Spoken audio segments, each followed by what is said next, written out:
Hello అండి. అందరికీ నమస్తే. వెల్కమ్ టు వారణాసి వంటిల్లు. అందరూ ఎలా ఉన్నారు ఫ్రెండ్స్? బాగున్నారా? ఈరోజు మన ఇంట్లో దొండకాయ తోటి కొత్తగా చేసుకుందామండి.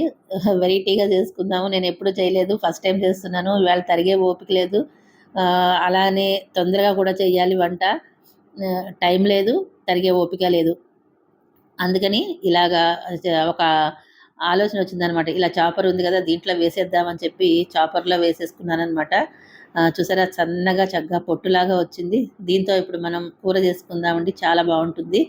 అయితే ఈ బ్లేడ్లున్నాయి కదా! ఈ బ్లేడ్ అయితే చాలా షార్ప్‌గా ఉందండి. చిన్న పిల్లలు ఉన్న ఇళ్లల్లో ఈ బ్లేడ్లు కానీ, సీజర్స్ కానీ, కత్తెరలు గానీ వాళ్ళకి అందకుండా చాలా దూరంగా పెట్టండి. ఎందుకంటే పిల్లలు ఇవాళ రేపు చాలా హుషారుంటారు. అందులోనూ నా మనవరాలు లాంటిదైతే అన్నీ కావాలనుకుంటుంది. ప్రతీదీ తీస్తూ ఉంటుంది. అందుకే నేను అన్నీ కూడా వాళ్ళ పిల్లలకి అందకుండా చాలా దూరంగా పెడుతూ ఉంటాను. అయితే ఇప్పుడు మనం మూకుడు పెట్టుకుందామండి. స్టవ్ మీద మూకుడు పెట్టుకొని ఆయిల్ వేసుకుందాము. ఆయిల్ అయితే కొద్దిగానే వేశాను. మీరు చూసారు కదా! ఆయిల్‌లో ఇప్పుడు మనం ఈ దొండకాయలు ఏదైతే మనం సన్నగా చేసుకొని పెట్టుకున్నామో అది దాంట్లో వేసేసుకుందామండి. ఇప్పుడు కొద్దిగా ఉప్పు, అలాగే కొద్దిగా పసుపు వేసేసుకుందాము.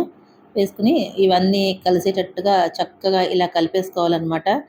మొత్తం ఉప్పు, పసుపు ఈ దొండకాయ ముక్కలకి పట్టుకునేటట్టు అంతా మొత్తం కలిపేసుకోండి.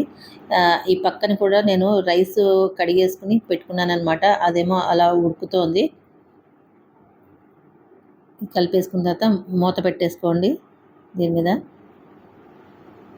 అయితే ఈ కూర చేసుకోవడం కూడా చాలా ఈజీ అండి. తొందరగా అయిపోతుంది.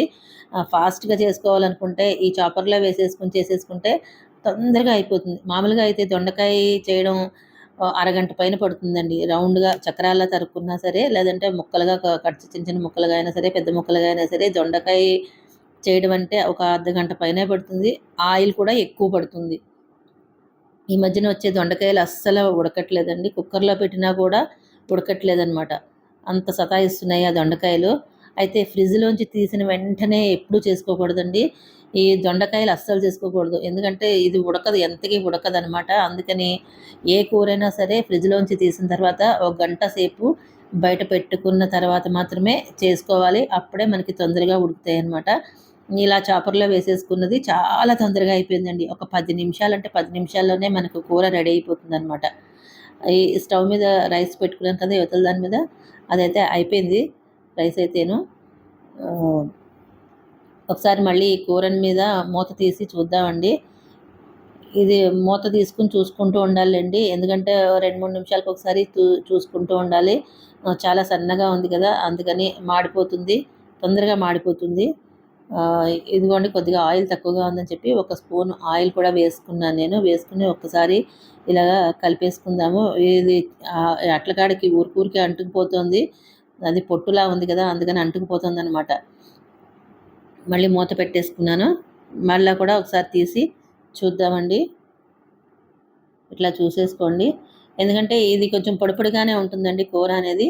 ముద్దలాగా ఉండదు. ఒకసారి ముద్దగా ఉండాలి అనుకునేవాళ్ళు కొద్దిగా నీళ్ళ చుక్కలు జల్లుకొని మూత పెట్టుకోండి. అప్పుడు ముద్దలాగా వస్తుందనమాట. ఇలాగ పెట్టేసుకోండి. ఆల్మోస్ట్ ఈ కూరైతే అయిపోవచ్చింది. ఇప్పుడు మనం కూర కారం వేసుకోవాలి. ఇది కూర కారం అండి. మన పొడులు, కారాలు చేసుకున్నాము. అది వీడియో కూడా ఉంది. ఎవరైనా చూడకపోతే ఆ వీడియో ఒకసారి చూడండి. చాలా చాలా బావుంటాయనమాట. ఈ పొడులు, కారాలు చేసుకొని పెట్టుకుంటే వంట చేయడం చాలా చాలా ఈజీ అయిపోతుందండి.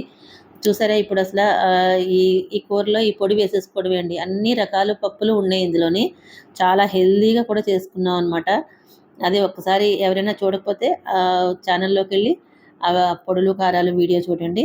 చాలా చాలా ఉపయోగపడుతుందనమాట. అసలు చాలా తొందరగా అయిపోతుంది. ఇప్పుడు చూసారా ఆయిల్‌లో ఈ కూర ముక్కలు వేసేసుకున్నాము, ఉప్పు, పసుపు వేసుకున్నాము. మగ్గిపోయిన తర్వాత ఈ పొడి వేసేసుకోవడమే. అంతేనండి చాలా రుచికరమైన కూర తయారైపోతుందండి. సూపర్‌గా ఉంటుందనమాట. అయితే ఇది కొద్దిగా అడుగు పట్టినట్టు ఉంటే గనక ఇలాంటి అట్లకాడ దానితోటి మనం కలుపుకున్నాం అనుకోండి. ఒకసారి ఇలా గోకేసుకుంటే అదంతా కూడా ఊడొచ్చేస్తుందనమాట. చక్కగా రెడీ అయిపోయింది. చూసారు కదా! ఇదిగోండి అసల ఎంత టేస్టీగా ఉందో 10 నిమిషాల్లో 10 నిమిషాల్లో అయిపోయిందండి కూర అయితేను. ఇదిగో రైస్ అయిపోయింది, కూర అయిపోయింది. అయితే నేను చారు కూడా పెట్టానండి. అదైతే ఇంక చూపించలేదు. ఏదో ఒకటి లిక్విడ్ అనేది ఖచ్చితంగా ఉండాలి. అదే పలచగట్టి పదార్థం అనేది ఉండాలన్నమాట. పప్పు, కూర చేసిన తర్వాత చారైనా ఉండాలి, పులుసైనా ఉండాలి, లేదంటే కనుక మెంతి మజ్జిగ లాంటిది ఏదైనా ఉండాలి. అలా ఉంటేనే కొంచెం పలచగా తింటే బాగుంటుంది కదా, అలా చేస్తానన్నమాట. ఈరోజు చారు ఈ దొండకాయ కూర చేశాను. ఉప్పు చెక్ చేసుకున్నాను, కొద్దిగా తక్కువైంది. కొద్దిగా మళ్ళీ ఉప్పు వేసేసుకుని కలిపేసుకున్నాను అనమాట. ఇలాగా ఉప్పు తక్కువైతే ఉప్పు, కారం తక్కువైతే మన పొడి ఎలాగో ఉంది కదా, ఆ పొడి కొద్దిగా వేసేసుకుంటే సరిపోతుందండి. మీకు ఏదైనా కలర్ కావాలంటే, ఇంకా రెడ్ కలర్ కావాలనుకుంటే కనుక కాశ్మీరీ రెడ్ చిల్లీ పౌడర్ కొద్దిగా వేసుకోవచ్చు. అదేం పెద్ద కారం ఉండదు కదా. ఇప్పుడు మళ్ళీ ఉప్పు యాడ్ చేసిన తర్వాత టేస్ట్ చూస్తున్నాను. సూపర్గా ఉంది, అసలు గుమగుమలు ఆడిపోతుంది కూర కారం అయితేను. చాలా చాలా బాగుంది. నచ్చిందా మీకు? నచ్చితే మరి లైక్ చేయండి, షేర్ చేయండి, సబ్స్క్రైబ్ చేయండి. బాయ్.